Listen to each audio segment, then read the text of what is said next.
এই শাবানের 1 তারিখ থেকে 15 তারিখ পর্যন্ত সিএম ছিলেন, কেন ছিলেন না? থাকবেন না কেন? কি সমস্যা? কে বাধা দেয়? কে জুলুম করে? কে অত্যাচার করে? কে নির্যাতন করে? সাহারি খেয়ে সিএম থাকতে হবে জরুরি নয়। সাহারি সুন্নাত, খেলে ভালো বরকত। সাহারি ছাড়াই সিএম থাকেন। আল্লাহর নবী সকাল 10টার সময়তে বলছেন, আয়েশা জি খাবার আছে? না খাবার নেই। তো আল্লাহ রাসূল বলছেন ঠিক আছে আমি সিয়াম থাকলাম। তো সকাল 9টা 10টার সময় উনি বলছেন সিয়াম থাকলাম। তো উনি তো সাহারি খাননি। সাহারি খাওয়া ছাড়া সিয়াম হয়? হাদিস তো সহি। আপনি সিয়াম থাকেন না কেন? কেন থাকেন না? কোন শর্মে থাকেন না? থাকবেন না কেন?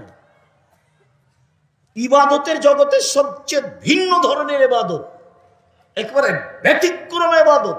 আপনি কেন বৃহস্পতিবার সোমবারে সিয়াম থাকেন না? ওই বেটি ছেলের পাল্লাতে পড়ে 27শে রজব সিয়াম থাকেন। 27শে রজব সিয়াম থাকলে তো কাবিরা গুনাহ হবে। মহিলা বৈঠক যেন সারা চাঁপাইনবাবগঞ্জ জেলাতে কোথাও না হয়। মহিলাদের কোনো বৈঠক হবে না, মহিলাদের কোনো বক্তব্য নেই। জি মেরাজ মানে 27শে রজব, মেরাজ রাত্রি, মেরাজের রাত্রে সেম। কে মহিলাকে বলেছে কথা? পৈতৃক সম্পত্তি ওর বাবার সম্পত্তি। মহিলা জিজ্ঞাসা করে না কেন কোথা থেকে আসলো? আর কোন নেতা বলেছে 27শে রজব সিয়াম থাকতে হবে মেরাজের রাত হিসাবে? ধর্ম কি তার বাবার নাকি? হাইজলামি করে। আমি আজ থেকে 30 বছর থেকে বলছি, জাতির যদি রাস্তাঘাট করে দিতে না পারি, জাতির যদি স্কুল কলেজ করে দিতে না পারি, জাতিকে চূড়ান্ত সঠিক ধর্ম দিতে পারবো, চাঁপাইনবাবগঞ্জের মানুষ হিসেবে আমি অধিকার রাখি এই দেশের মুসলিম পুরুষ নারীর সাথে ধর্মের ব্যাপারে পরামর্শ করা। মুসলমান তো দূরের কথা, হিন্দুর সাথে অধিকার রাখে আমি পরামর্শ করা। জাতির যদি রাস্তাঘাট করে দিতে না পারি, জাতির যদি স্কুল কলেজ করে দিতে না পারি, জাতিকে চূড়ান্ত সঠিক ধর্ম দিতে পারবো ইনশাআল্লাহ। ধর্মের ব্যাপারে জাতিকে ফাঁকি দিয়ে পরকাল হারাতে রাজি নই। আপনি কোন সাহসে জাতির সামনে বলেন যে ওই রজব আপনার মেরাজের রাত্রে সিয়াম থাকতে হবে? কে বলেছে আপনাকে? ধর্ম আপনার বাবার সম্পত্তি। কেন বলবেন? কেন আপনি মরা মানুষের বাড়িতে যান দলে দলে, মহিলা মানুষ, আপনি ওখানে যে কোরআন মাজিদ পড়েন? কে বলেছে আপনাকে কোরআন মাজিদ পড়তে? ধর্ম আপনার পৈতৃক সম্পত্তি নাকি? আপনার নেতা ভুল পথে আছে, আপনি ভুল পথে আছেন। মহিলা মানুষ, শরম হয় না কেন? আপনার স্বামী আপনাকে যেতে দেয় কেন? কয় পয়সা পড়েছেন? কি জানেন আপনি? আপনার নেতা কি জানে? জানেন আপনি আপনার নেতা কি জানে? ধর্মের ব্যক্তিগত ব্যাপার নাকি? আপনি যা বলেন তার শতকরা 60%, 70% মিথ্যা আছে। বোরখা পরে, মুজা পরে আপনি ধর্ম দেখাবেন না। আর এই বিকৃত ধর্ম আমরা দেখতে আসিনি। আমরা চাঁপাইনবাবগঞ্জের মানুষ। আপনার হিসাব থাকা দরকার, আপনার লজ্জা থাকা দরকার, আপনার শরম থাকা দরকার। ধর্ম এইভাবে বিক্রি করতে যায় না আপনি। আপনার স্বামী নেই, আপনার ভাই নেই, আপনাকে নিষেধ করে না। আয়েশা রাদিয়াল্লাহু তাআলা স্বামীর বাড়ি থেকে কোথায় দাওয়াত দিতে গেছিলেন? কোন জেলায় গেছিলেন? আয়েশার চেয়ে বেশি আপনি দামি। আয়েশার চেয়ে ধর্মের উপর আপনার বেশি ব্যথা। ধর্ম দেখাচ্ছেন আপনি। আয়েশা কোথায় গেলেন? স্বামী মরে যাওয়ার পরে 36 বছর যাবত আয়েশা বাড়িতে ছিলেন। 1-2 দিন নয়, 36 বছর ধর্মের ব্যথায় তিনি কোথায় দাওয়াত দিতে গেছেন? কে আপনাকে এটা শিখালো? মিথ্যা ধর্ম দিনরাত প্রচার করেন বুবু বুবু বলে। ধর্ম এটা নয়, ভুল হিসাব। সম্মানিত দিনী ভাই বোন, বলছিলাম সিয়াম থাকেন। শাবান 1 থেকে 15 দিন একটানা সিয়াম থাকেন। জুলহিজ্জার একটানে 1 থেকে 9 দিন পর্যন্ত সিয়াম থাকেন। শাওয়ালের 6টা সিয়াম থাকেন। ভবিষ্যতে বলবেন না কোনোদিন যে বুবু হাইজের কারণে রোজা যেগুলো ছুটে গেছে বুবু সেগুলো আগে করিও, রজবের গুলো পরে করিও। আয়েশা রাদিয়াল্লাহু তাআলা আনহা হাইজের রোজা 10 মাস পরে করেন, পরের সাবানে গিয়ে। আর আপনার ঠেকা বেঁধে গেল। আপনি মহিলা বৈঠকে বলেন বুবু হাইজের কারণে যেগুলো ফরজ রোজা ছুটে গেছে সেগুলো আগে করতে হবে বুবু, তারপরে রজবেরটা পরে করতে হবে, আর শাওয়ালেরটা পরে করতে হবে। কে বললো আপনাকে কথা? হাইজের কারণে আয়েশার রোজা ছুটে গেলে আয়েশা কখন করতেন? পরে আবার 10 মাস পরে যখন সাবান আসতো তখন।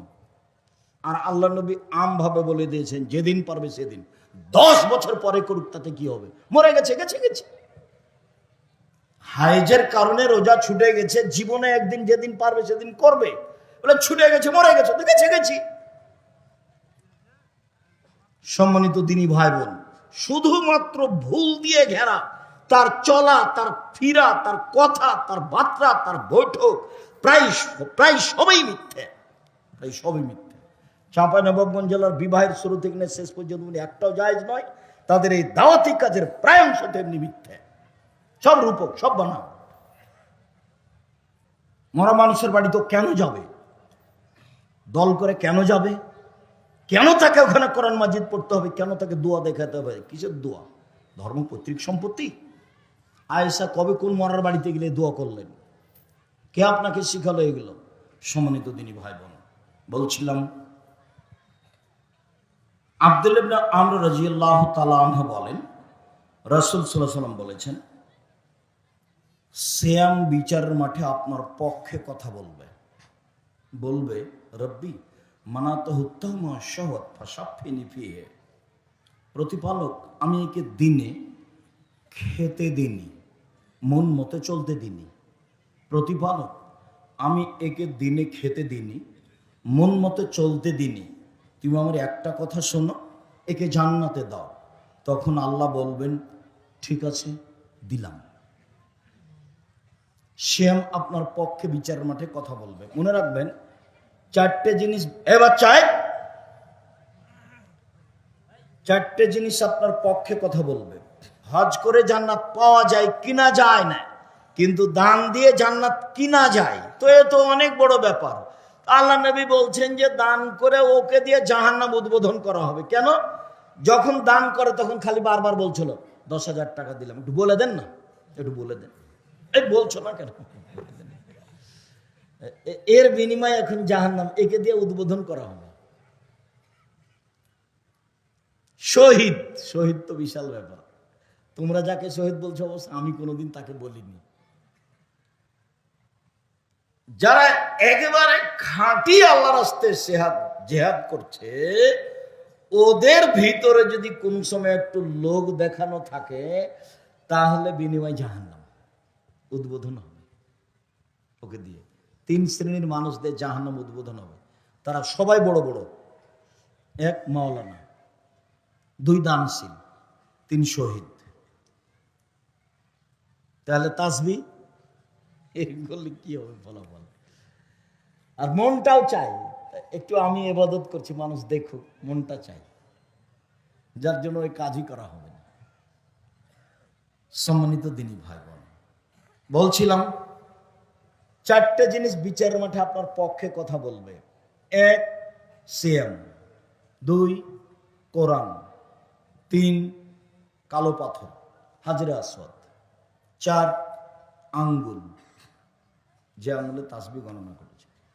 কে যদি বলে মুরব্বী যে আব্দুর রাজাক সাহেব আমার তো একবারও ঠিক হয় না তাসবিহ দানা, তাসবিহ গণনা না করলে খালি ভুলই হয়, মরা পর্যন্ত যদি একবারও ঠিক না হয় তবু নেকি পাবেন, একদিনও ঠিক হয়নি তবু নেকি পাবেন। কেন? এটাই রাসূলের পদ্ধতি। চলেন সিয়াম ব্যতিক্রম ইবাদত দেখাই। সাহাল বিন সাদ বলছেন জান্নাতের 8টি দরজা রয়েছে, জাহান্নামের দরজা 7টা। জান্নাতের দরজা 8টা, জান্নাত একটা, দরজা 8টা, জাহান্নাম একটা, দরজা 7টা। তো একটা দরজার নাম রায়ান, 8টার মধ্যে একটা দরজার নাম রায়ান। রায়ান মানে হচ্ছে পানি পান করে তৃপ্তি লাভ করা। তো যখন মানুষেরা জান্নাতে ঢুকবে তখন 8টা দরজা থেকে ফেরেশতারা ডাকবেন, আসেন যারা হজ করেছেন এই দরজা দিয়ে আসেন, আসেন যারা সিয়াম পালন করেছেন এই দরজা দিয়ে আসেন, আসেন যারা দান করেছেন এই দরজা দিয়ে আসেন, আসেন যারা সালাত আদায় করেছেন এই দরজা দিয়ে আসেন। আল্লাহর নবী যখন এইগুলি কথা বলছিলেন তখন আবু বকর সিদ্দিক রাদিয়াল্লাহু তাআলা আনহু বললেন, আল্লাহর নবী আচ্ছা এমন কি কেউ হবে যাকে সব দরজা থেকে ডাকা হবে? তো আল্লাহ রাসূল বলেন, হ্যাঁ তুমি তার মধ্যে। যাকে সব দরজা থেকেই ডাকা হবে তিনি কে? আবু বকর সিদ্দিক রাদিয়াল্লাহু তাআলা। তাই চট করে একটা কথা মনে পড়লো, একটু বলি। জোহর থেকে আপনার মেয়েটা ক্লাস 10-এ পড়ে, যে বাজারে ঘুরছে, জিনিস কিনছে। এখনো যখন বক্তব্য শেষ হবে তখন জিলাপি কিনতে কিনতে যাবে আপনার বউ। কাপুরুষ আপনি, আপনাকে একটুকু খারাপ লাগে না? বহুদিন বলেছি, মনে আছে কিনা, আপনি যে পিতে আমার মনে সন্দেহ হয়, যার কারণে আপনার মেয়েকে আমি বলেছি আপনাকে যেন চাচা বা সৎবাপ বলে ডাকে। এই জন্য যে পিতা কাকে বলে একাধিক দিন বলেছি। পিতা একটু দেখেন, 1 মিনিট পিতা দেখি, আমরা সামনে যাই। বাপ কাকে বলে, পিতা কি জিনিস। আয়েশা রাদিয়াল্লাহু তাআলা আনহা বলেন, আমরা এক যুদ্ধ থেকে বাড়ি যাচ্ছিলাম, তো এক জায়গাতে অবস্থান করছি, আমার গলার হারটা হারিয়ে গেল। হার খুঁজেও পাচ্ছি না, সলাতের টাইম হয়ে গেছে, এখানে পানিও নেই, অজুও করতে পারছি না, সলাত আদায় করতে পারছি না, যেতেও পারছি না। বড় বিপদে পড়ে গেলাম। জনগণ আমার আব্বাকে গিয়ে বলল যে আপনার মেয়ে কি করেছে জানেন? কি হয়েছে? আপনার মেয়ে হার হারিয়েছে, তো যার কারণে তো আমরা এখান থেকে যেতে পারছি না, হার খুঁজেও পারছি না, যেতেও পারছি না, পানিও নেই, অজুও করতে পারছি না, সলাত আদায় করতে পারছি না। এই কথাটুকু শুনে আবু বকর সিদ্দিক রাদিয়াল্লাহু তাআলা মেয়ের কাছে আসলেন। মেয়ের অবস্থা যেটা, সেইটা যদি আমাদের দেশে হতো তাহলে মারা তো দূরের কথা, পাল্টা ছিটকে পিঠে উল্টা ঘুরে যেত। এসে দেখছেন যে জামাই মেয়ের উরু রানের উপরে মাথা দিয়ে ঘুমিয়ে আছে। আবু বকর সিদ্দিক রাদিয়াল্লাহু তাআলা আনহু এসে দেখছেন যে জামাই মেয়ের উরু রানের উপরে মাথা দিয়ে ঘুমিয়ে আছে। তো এরকম অবস্থায় আমাদের দেশে চাঁপাইনবাবগঞ্জে, বাংলাদেশে যদি গিয়ে দেখে ঘরে যে জামাই মেয়ের উরু রানের উপরে মাথা দিয়ে ঘুমিয়ে আছে, তাহলে কি পিতা ওখানে ঢুকবে? ঢুকবে না, বরং তাড়াহুড়া করে উল্টা ফিরে যাবে। এটা আমাদের দেশের স্বভাব, গতি।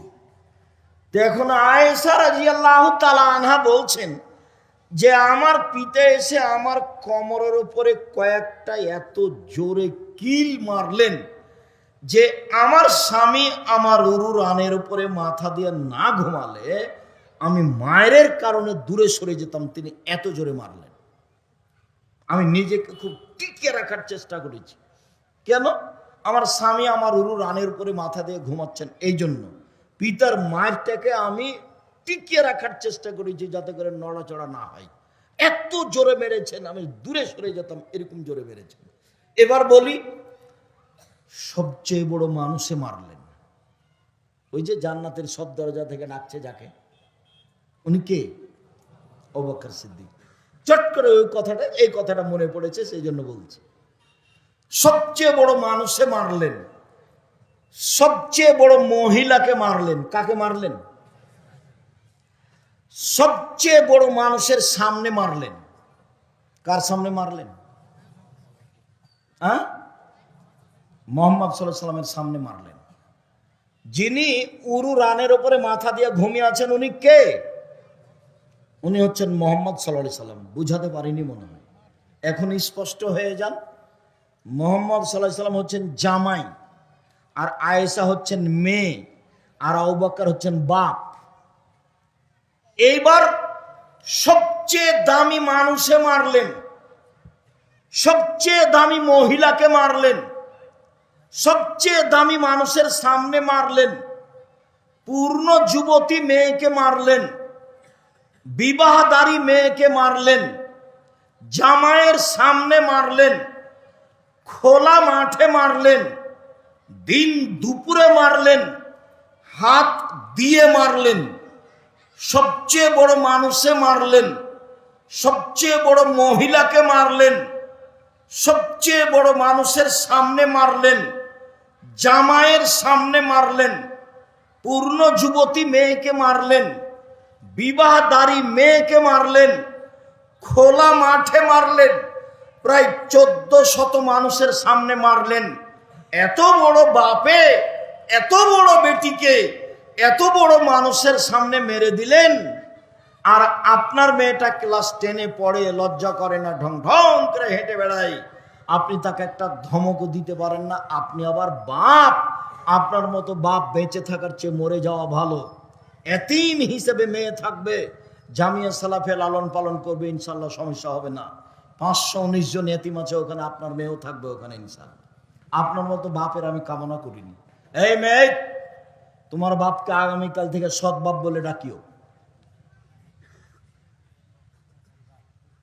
এই মেয়ে শোনো, তোমার নখ বড় আছে নাকি? নখে যদি নেইল পালিশ থাকে, নখ বড় থাকে, তুমি যদি ভুরু পেন সুন্দর করে চিকন, ভুরু তুলে তুলে চিকন করে থাকো, স্কিন পায়জামা পরো, চুল যদি ছোট থাকে, তাহলে তোমার মাকে তুমি সৎমা বলে ডাকিও। তোমার এটা মা নয়, এটা সৎমা। এই ছেলে, সৎমা দেখনি?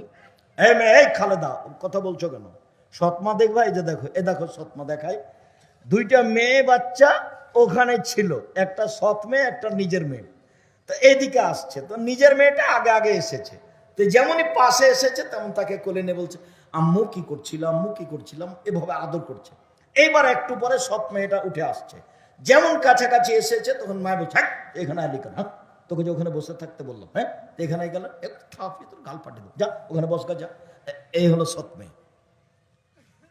তো তুমি তোমার মাকে বলো সৎমা, সৎমা বলে ডাকবে। তোমার মা তোমার সাথে অন্যায় আচরণ করেছে, এই জন্য তুমি তাকে সৎমা বলবে। তুমি তোমার সৎমা নয়, এটা তোমার নিজের মা, এটাই সত্য। যদি তোমার নখে নেল পালিশ থাকে, নখ বড় থাকে, তাহলে তোমার নিজ মা নয়, এটা সৎমা, এটাও ঠিক। মা কাকে বলে তোমার মা বুঝতে পারেনি, যার কারণে তোমার এই অবস্থা। ছেলে দোকানে বসে আড্ডা পিটে রাত 12টায় যায়, তখনও সে মা? জি না। মা তো বলবে, এই কোথায় ছিলি রে, দাঁত ভেঙে দেবো। এসার সলাতের পরে বাড়ি এসে পৌঁছি, তার নাম মা। ও কি মাস্তান? মায়ের কাছে ও কিছুই না। ওকে তো কাল তো পেশাব করেছিল, পায়খানা করেছিল, কাপড়ে ওর মা ধুয়ে দিয়েছে। আজকে রাত 2টায় আসছে মানে কেন আসছে, কোন সাহসে আসে? বে মুসা মিনকুম, মুসার সুন্নাত পালনের ব্যাপারে আমরাই বেশি হক রাখি, অতএব আমরাও সিয়াম থাকলাম। সাহাবীগণ তোমরাও সিয়াম থাকো, যেমন আল্লাহ নবী বলেছেন সাহাবীগণ তোমরাও সিয়াম থাকো, তেমনি সাহাবীগণ বলে উঠেছেন কেন? আপনার একটু হিসাব নিকাশ থাকা দরকার। বউ যখন বলবে যে আমরা ইসলামপুরে দাওয়াত দিতে যাব, মহিলা বৈঠকে, তখন আপনি বলবেন কেন যাবা তুমি? আমাকে আগে দেখো যে আয়েশা কোথায় গেছিল, তারপরে এই সময়ে স্বামীর কথা মানতে হয় না, এটা দিনের কাজ। স্বামীর কথা মানতে হবে না, এটা দিনের কাজ। এই দেখেন, বলার সাথে সাথে সাহাবীগণ ধরে নিয়েছেন। আল্লাহ নবী যখন বললেন 10 তারিখে সিয়াম থাকবো, তোমরা সিয়াম থাকো, সাহাবীগণ বলছেন 10 তারিখে সিয়াম থাকবো না। ইহুদি খ্রিস্টান এদিনে সিয়াম থাকে, আপনি দিন রাত বলেন তাদের বিরোধিতা করতে হবে। এই দিন তাদের বড় দিন, সিয়াম থাকবো মানে কি করে এই দিন সিয়াম থাকতে পারি? তখন আল্লাহ রাসূল বলছেন, শোনো, লাইন বাকে তো সানাতাল কাবেলাতা সুবহানাত তাসিয়া, আমি যদি সামনে বছর বেঁচে থাকি তাহলে মুহররমের 9 তারিখও সিয়াম থাকবো। মনে রাখো পৃথিবীর মানুষ, 9 তারিখ হবে ইহুদি খ্রিস্টানের বিরোধিতা, আর 10 তারিখ হবে শুকরিয়া। বুঝা গেল না কথা? মুহররমের 10 তারিখে কেন সিয়াম থাকা হয় বলেন তো একটু? শুকরিয়া। কিসের শুকরিয়া? ফেরাউন ডুবে গেছে আর মুসা বেঁচে গেছেন, তো মুসা রেখেছিলেন, তা আমরাও রাখি, তো শুকরিয়া, আমাদের নবী বলে রাখতে হবে। তো সাহাবীগণ বেঁকে বসলেন। তখন আল্লাহ রাসূল বলছেন, থামো থামো থামো থামো, আমি যদি সামনে বছর বেঁচে থাকি তো 9 তারিখও থাকবো। তো 9 তারিখ হবে ওদের বিরোধিতা, আর 10 তারিখ হবে শুকরিয়া। মুহররমের 2 দিন সিয়াম। আবু হুরায়রা রাদিয়াল্লাহু তাআলা আনহু বলেন, রাসূল সাল্লাল্লাহু আলাইহি সাল্লাম বলেছেন, সিয়ামে আশুরা হাতাসুবাল্লাহ আইয়ুকাফিরা সানাতাল্লাতি কাবলাহু, আমি আল্লাহর উপরে আশা রাখি কেউ যদি মুহররমের 2 দিন সিয়াম থাকে, অতীতের 1 বছরের পাপ ক্ষমা হবে। রাসূল সাল্লাল্লাহু আলাইহি সাল্লাম বলেন, আতাসুবাল্লাহ সিয়ামে আরাফা, আরাফার সিয়াম কেউ যদি 1 দিন থাকে, আমি আল্লাহর কাছে আশা রাখি 1 বছর আগে 1 বছর পরে 2 বছরের পাপ ক্ষমা হবে। শুনুন, জুলহিজ্জার একটানা 9 দিন থাকলে আর সিয়াম আরাফা ভিন্ন রাখা লাগবে না। একটানা 9 দিন, একটানা 9 দিন। জুলহিজ্জার প্রথম 10 দিন রমজানের শেষের 10 দিনের চেয়ে দামি। আব্দুর রাজ্জাক থামেন, আব্দুর রাজ্জাক সাহেব থামেন। কথা কি ভুল হচ্ছে নাকি? কেন ভুল হবে? আপনি যে বলছেন যে রমজানের শেষ দশকের চেয়ে জুলহিজ্জার প্রথম দশক বেশি দামি, তো আমরা যে আজীবন শুনে আসলাম যে রমজানের শেষ দশক বেশি দামি। হ্যাঁ, রমজানের শেষ দশকে একটা জিনিস আছে, সেইটা হলো লাইলাতুল কদর। আর জুলহিজ্জায় 3টে আছে। 1 কুরবানি, 2 আরাফা, 3 হজ। জুলহিজ্জার প্রথম 10-এ 3টে জিনিস আছে। 1 কুরবানি। চাঁপাই নবাবগঞ্জ লোক ভাগে কুরবানি বুঝে, গোস্ত ভাগ নিয়ে মন কষাকষি করে। ওরা কুরবানির মান বুঝে না। কুরবানি মানে জান্নাত, বিশাল বড় ইবাদত কুরবানি। বাচ্চা জন্মের 7ম দিনে আকিকা দিতে হবে। চাঁপাই নবাবগঞ্জের ভাষাতে তুই তো দিবি, তোর বাপকে দিতে হবে। তার মানে দিতেই হবে, টাকা কর্জ করে দিতে হবে, প্রয়োজনে ভিক্ষে চেয়ে দিতে হবে। আকিকা মানে 7 দিনের দিন দিতে হবে, 14 দিনে চলে না, 21 দিনে চলে না, জীবনে একদিন চলে না। আকিকা মানে ছাগলটা কানা হোক, খোড়া হোক, ল্যাংড়া হোক, 2 মাসের হোক, 1 মাসের হোক, খালি মরতে বাকি আছে সেরে হোক না, তবু চলবে। আর কুরবানি, আল্লাহুস সামাদ। কুরবানি মানে দেখো চোখ ঠিক আছে কিনা। কুরবানি মানে দেখো কান ঠিকঠাক আছে কিনা। কুরবানি মানে দেখো সিং ঠিকঠাক আছে কিনা। কুরবানি মানে দেখো লেজ ঠিক আছে কিনা। কুরবানি মানে দেখো দাঁত উঠেছে কিনা।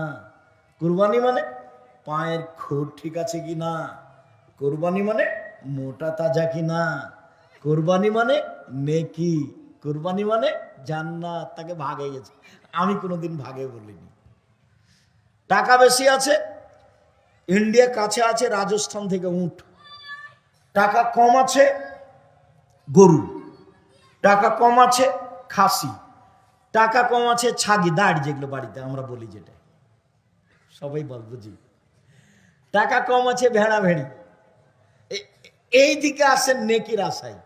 ভাগে আমি কোনোদিন বলিনি, এ কাজ করতে যায় না। কুরবানি অনেক দামি জিনিস। আঁকিকে কানা খোড়া যা চলে। শুনুন, 3টা আছে। 1 কুরবানি, 2 হজ, 3 আরাফা। রাসূল সাল্লাল্লাহু আলাইহি সাল্লাম বলেন, পৃথিবীর মনে শুনে রেখো, কেউ যদি প্রত্যেক মাসে 3 দিন সিয়াম থাকে, রমজানের সিয়াম থাকে, সারা বছর সিয়াম পালনের নেকি পাবে। সারা বছর সিয়াম পালনের নেকির পদ্ধতি 2টা। 1 প্রতি মাসে 3 দিন রমজান, তাহলে সারা বছর। 2 কেউ যদি রমজান সিয়াম থাকে আর শাওয়ালের 6টা, তাহলে সারা বছর সিয়াম পালনের নেকি হবে। আবার বলি, সারা বছর সিয়াম পালনের পদ্ধতি 2টা। 1 প্রতি মাসে 3টা আর রমজান। 2 শাওয়ালের 6টা এবং রমজান। মনে থাকবে না মনে হয়? সম্মানিত দিনী ভাই বোন, কাছে আসি, ঘন হয়ে যায়। এবার চলেন যাই।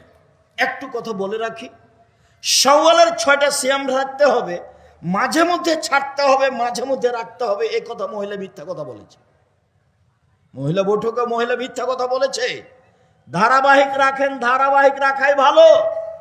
না পারলে মাঝে মধ্যে রাখলেন, সেটা ভিন্ন কথা। শাওয়ালের রোজা ধারাবাহিক রাখাই ভালো। মহিলা বৈঠকে বলেছে, বুবু ছেড়ে ছেড়ে রাখিও, বুবু একটা একটা করে, 2টা একটা করে করিও, বুবু আবার ছাড়িও। অন্যায় কথা বলেছে, ন্যায় অন্যায় কথা বলেছে। পৈতৃক সম্পত্তি তার, বাবার সম্পত্তি যেদিকে সেদিকে হালচাল শুরু করবে, ভুল হিসাব। তারপরে প্রতি মাসে 3টা, 13, 14, 15। কারণ বশত যদি 20, 22, 25 হয়ে যায়, কোনো সমস্যা নাই। মানুষের, মহিলাদের হাইজের কারণে যদি 13, 14, 15 না হয়ে 17, 18 হয়, 20, 22 হয়, 25, 26 হয়, কোনো সমস্যা নেই। বুখারী মুসলিমের হাদিস, আয়েশা রাদিয়াল্লাহু তাআলা আনহা বলেন, মাসে 3টা হলেই হলো। কথা কি বুঝাতে পেরেছি? মাসে 3টা হলেই হলো। এবার চলেন বৃহস্পতিবার সোমবার। আল্লাহ নবী বলতেন সাপ্তাহিক রিপোর্ট পেশ করা হয় বৃহস্পতিবার সোমবার আল্লাহর কাছে পাপ দেখি। আমার মনটা চায় যে আল্লাহ আমার রিপোর্টটা দেখুক সেম অবস্থায়। এই দেখো আমার রিপোর্ট, দেখো তুমি সেম অবস্থায় দেখো। আল্লাহর নবী তার নিজের রিপোর্টটা আল্লাহর কাছে কি অবস্থায় পেশ করতে চাইতেন? কথা বোঝা যায় তো? আল্লাহ নবী তার সাপ্তাহিক রিপোর্টটা আল্লাহর কাছে কি অবস্থায় পেশ করতে চাইতেন? এ আশায় তিনি কোন কোন দিন সিয়াম থাকতেন? বৃহস্পতিবার সোমবার। শাবান মাসে তিনি বেশি বেশি সিয়াম থাকতেন কেন? আয়েশা রাদিয়াল্লাহু তাআলা আনহা বলেন, ইয়াসুমু শাবানা কুল্লাহু, আল্লাহ নবী প্রায় শাবানের সিয়াম থাকতেন। উম্মু সালমা রাদিয়াল্লাহু তাআলা আনহা বলেন, লা ইয়াসুমু শাহরাইনি মুতাতাবিআইনি ইল্লা শাবান আর রমাজান, আল্লাহ নবী শাবান এবং রমাজান পুরোই সিয়াম থাকতেন, তবে শেষের দিকে দুই একটা বাকি থাকতো। ওসামা ইবনে যায়েদ বলছেন, আমি একদিন আল্লাহর নবীকে জিজ্ঞাসা করলাম, আল্লাহর নবী, লামা আরাকা তাসুমু মিন শাহরিন শুহুরে মা তাসুমু শাবান, আল্লাহর নবী আপনাকে শাবান মাসে